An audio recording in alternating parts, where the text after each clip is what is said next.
Então isso te alivia? Ah, o copo meio cheio que a gente gosta de ver, né? Desabafou tudo?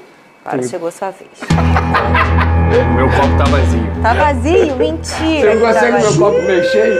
Não? Nem um pouquinho? Vazio. O Vasco agora, a gente tava aqui fazendo o quê? 4 vitórias seguidas.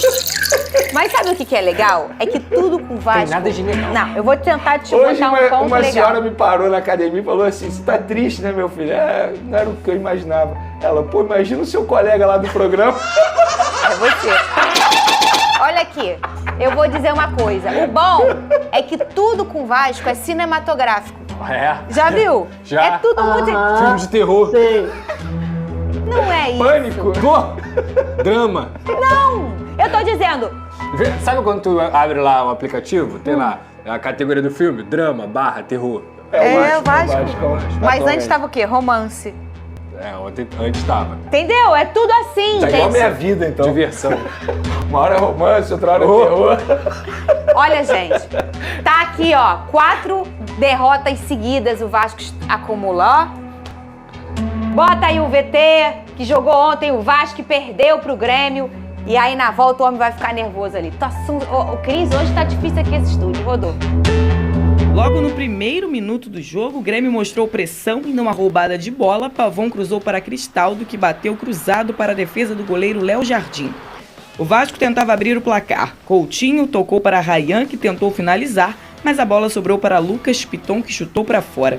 O time gaúcho criava oportunidades com Amazu, que arrancou pela esquerda, invadiu a área e soltou uma bomba para Léo Jardim defender no susto de peito.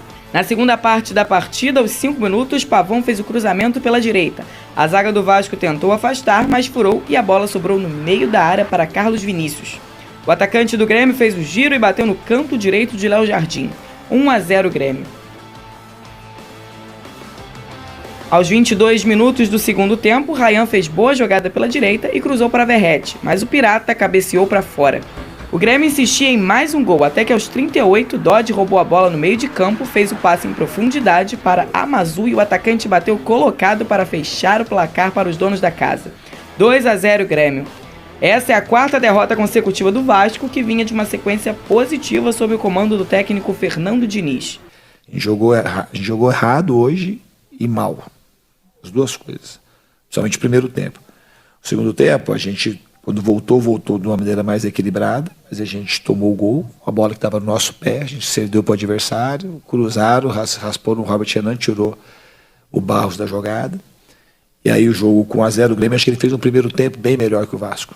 Jogou o segundo tempo melhor também, mas o primeiro tempo foi uma diferença muito grande. Finalizaram 16 vezes no primeiro tempo. Acho que 4 ou 5 no segundo. A gente precisa melhorar. Mas não acredito que foi por conta do Ryan, ter tirado o Ryan da zona central e ter colocado ele na ponta. O Vasco ocupa a 12ª posição do Campeonato Brasileiro, com 42 pontos. E agora se prepara para enfrentar o Bahia, também fora de casa, no próximo domingo. Pedrosa, eu tenho uma pergunta para fazer. O que está acontecendo? Você tem essa resposta? Não? E você só pode responder em uma palavra. Essa ninguém combinou, veio agora. Não, foi Uma bom. palavra, velho. Uma palavra! Aí, Preocupante. Preocupante, assim. Porque, vamos lá. 4 vitórias. Aí consegue uma sequência maravilhosa, vira o líder do retorno, o Vasco jogando, é o time do momento. A gente brincou aqui, jogando bola pra caramba, disputando contra os grandes adversários e tudo mais. Aí você pega a partida contra o São Paulo, perdeu, mas pelo menos jogou o suficiente pra poder competir. Depois daquilo ali, é tragédia, tá? É tragédia. Eu preciso ser claro isso com vocês, por quê? Contra o Botafogo, não deu nem pro cheiro. Eu já falei isso aqui algumas vezes. 3 gols, o Vasco não jogou, não competiu, não chegou perto de ameaçar o Botafogo. 3-0 Botafogo. Contra o Juventude, 3-1 dentro de casa com 2 falhas individuais. Aí você consegue ter um tipo de justificativa para ter acontecido o que aconteceu, mas não pela postura, e muito menos pelas mexidas do próprio Fernando Diniz, que desconfiguram o Vasco inteiro. E contra o Grêmio, depois de uma data FIFA em que todo mundo descansou, todo mundo teve tempo para poder treinar, tudo bem, o Vasco tá sem o Carlos Cuesta, o Carlos Andrés Gomes e o PH, lógico que faz falta. Se faz falta pro Flamengo, que tem um grande elenco, imagina pro Vasco que não tem um grande elenco. Lógico que jogadores desse calibre vão fazer falta. Só que o que me chamou a atenção ontem, o que me deixou impressionado, foi a postura do Vasco. A sensação que eu tenho é que o Vasco largou o Campeonato Brasileiro. Você sabe quantos gols o Vasco tomou nos últimos 4 jogos? 10? 10. Eu fiz a conta rápida aqui. Era 8 no último, mais 2, 10. 10. Sabe quantos o Parabéns, Vasco eu fez? sei quanto isso é difícil. É isso, Parabéns, né? eu sei É quanto difícil, isso é pô. difícil. Pra mim também é. Eu falei com o meu Tomou 10 gols, Não. fez 4 derrotas. Qual é a sensação que passa pra vocês? Pra mim, largou o Campeonato Brasileiro. Já acabou o Campeonato Brasileiro pro Vasco.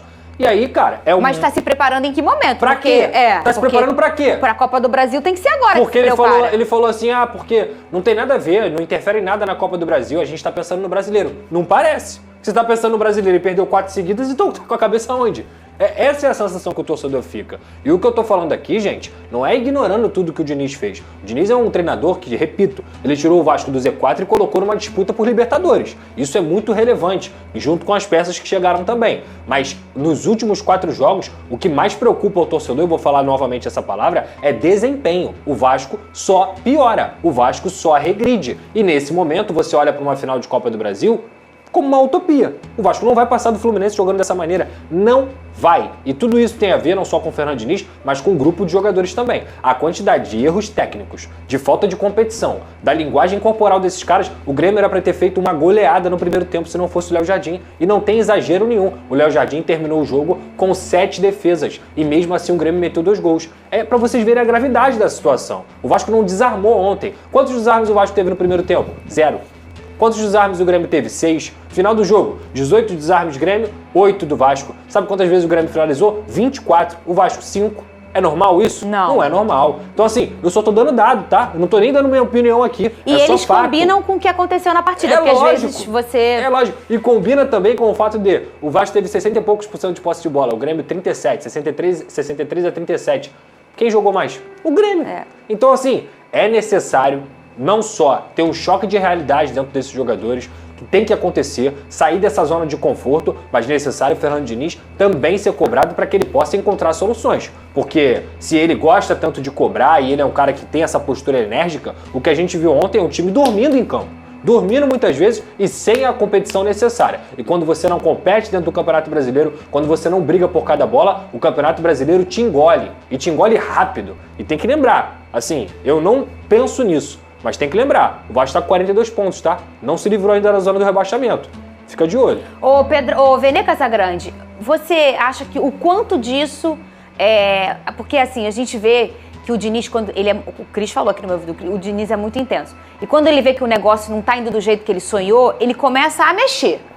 Ele dá all-in muito cedo. Né? Você acha que isso pode ser um pouco nocivo? Ou às vezes até entrega uma característica para um tipo de trabalho dele? Porque ele tem isso, né? Ele sempre foi assim. Então, quando dá certo a gente elogia. E quando dá errado, nosso papel também é criticar. E coincidentemente, nessas 4 partidas, ele deu all-in em 3. Me corrija aí, Pedro, se eu estiver falando besteira. Talvez só contra o São Paulo não tenha feito isso. Ontem ele fez a mesma coisa. Ele fez algumas alterações. São Paulo ele fez também. Ele tira com 12, tira o Barros e coloca a Verratti e coloca o Tietê. Ele fez nos 4 jogos que ele perdeu agora de maneira consecutiva. E não dá certo. Ele entende que, meu Deus, isso aqui não tá dando certo e começa a embaralhar. Tudo. Pega o zagueiro, tira, bota um atacante. É isso, né? É isso. Então, assim, é o estilo de trabalho dele, por onde ele passou. Foi assim no São Paulo, foi assim no Fluminense, quando ele foi campeão da Libertadores, foi assim na Seleção Brasileira e está sendo assim no Vasco da Gama. Em alguns momentos vai dar certo, em outros vai dar errado. E nas 4 vezes deu errado nos últimos 4 jogos. Eu acho que ele precisa rever também o trabalho dele. Mas eu tô na linha do Pedrosa. Não é só o Diniz culpado, não. Eu tô achando jogadores que entraram um pouco na zona de conforto, sem vontade. Parecia vibrando baixo, né? Perfeito, perfeito. Você parece que a vibração tá mais... Parecia que ontem era um amistoso pro Vasco e o Grêmio jogando, sei lá, um jogo importante no Campeonato Brasileiro. Eu senti isso um pouco nos jogadores do Vasco da Gama. Então, de fato, o sinal de alerta precisa ficar ligado, não pensando na semifinal da da Copa do Brasil, que até lá realmente muita coisa pode acontecer. Mas no próprio brasileiro, tá 6 pontos do Z4. Imagina, no próximo jogo já não ganha de novo. Aí alguém vai lá, ganha e fica mais próximo, aí já começa essa pressão de novo. Então, assim, para você se preparar da melhor maneira possível para a semifinal da Copa do Brasil, é performando bem, nem sempre você vai ganhar. A gente fala isso aqui. Mas pelo menos você mostrar um bom desempenho. E o Vasco da Gama não vem mostrando bom desempenho. Talvez contra o São Paulo tenha sido mais competitivo, mas nas outras derrotas, nas últimas 3 derrotas, sobretudo diante do Botafogo, partidas horríveis do Vasco da Gama. Então, de fato, precisa melhorar e o sinal de alerta precisa ficar ligado. Os números, eles sempre precisam ser lidos, tá, gente? Quando a gente traz dado aqui, é porque a gente está corroborando com a análise do que acontece dentro de campo. Vocês lembram que o Vasco perdia jogos, mas pelo menos ele competia? Pelo menos ele criava oportunidades, ele fazia gol, e aí às vezes perdia numa falha individual, às vezes perdia numa bobeada da defesa. Se em 4 jogos seu time fez um gol, alguma coisa está muito errada. Que era um time que tinha, inclusive tem ainda, um dos 5 melhores ataques do campeonato. Sabe o que o Vasco também tem? Uma das 5 piores defesas do campeonato. Por exemplo... Isso mostra o posicionamento do Vasco. Sobre as mudanças do Diniz. Ontem era para ele ter tirado o Coutinho. Ele não tirou. Embora o Coutinho esteja suspenso, né, para o próximo jogo, eu entendi o seguinte, vou deixar o Coutinho até o fim, pelo menos na cabeça dele, porque o Coutinho está suspenso. Só que o Coutinho acabou, entre aspas, entregando um gol pro Grêmio porque ele estava fadigado em campo. Isso aí. Cansou muito e no momento do gesto técnico, ele já estava morto. E quais outras escolhas você acha que o Diniz erradas ele fez ontem? Olha, Fernanda, eu vou falar aqui mais uma vez uma coisa que é muito clara, tá? O time titular do Vasco, de 1 a 11, Léo Jardim, Paulo Henrique, Cuesta, Robert Renan, Piton, Barros, seja o Tietchan ou seja o Hugo Moura, Carlos Andrés Gomes, Nuno Moreira, Coutinho e Ryan, esse time compete, esse time é bom. Esse time tem condição de chegar numa Copa do Brasil e conseguir fazer algo que possa dar alegria para o torcedor. Quando tira 1, 2, 3 peças, principalmente do sistema defensivo, o Vasco volta a ser a água do primeiro turno. Isso fica muito claro. Eu já falei aqui do Hugo Moura diversas vezes, mas já não é mais culpa dele. Ele não é zagueiro. Ele não tem cacuete para jogar de zagueiro. O Carlos Vinícius girou em cima dele como se